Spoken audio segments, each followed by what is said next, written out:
I've received the briefing from the Sri Lankan government, as others have as well, and I've tried to examine that briefing in relation to what I believe is the reality on the ground. There are claims from the Sri Lankan government that a process of reconciliation is taking place and that arrangements have been put in place that will ensure the protection of human rights and civil liberties. That's certainly not the reports that we get from our constituents who have families back in Sri Lanka.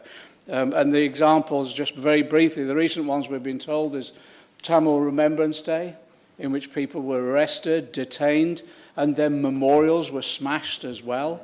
That doesn't sound like the protection of civil liberties or respect to be meted out to the Tamil community.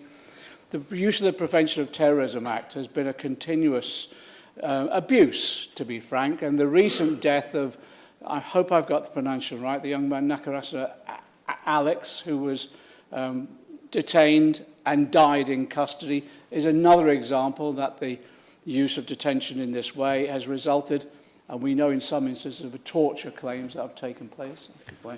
I thank my friend for giving way on this point and the use of the Prevention of Terrorism Act.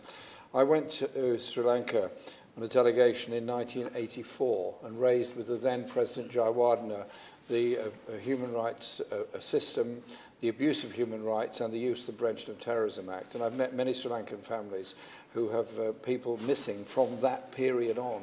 And unless they get closure and an understanding what's happened to them, the horror for individual families will just go on. And I'm sure my friend who represents many Tamil people would endorse the need for us to get an open book on everything that's happened to every person that disappeared.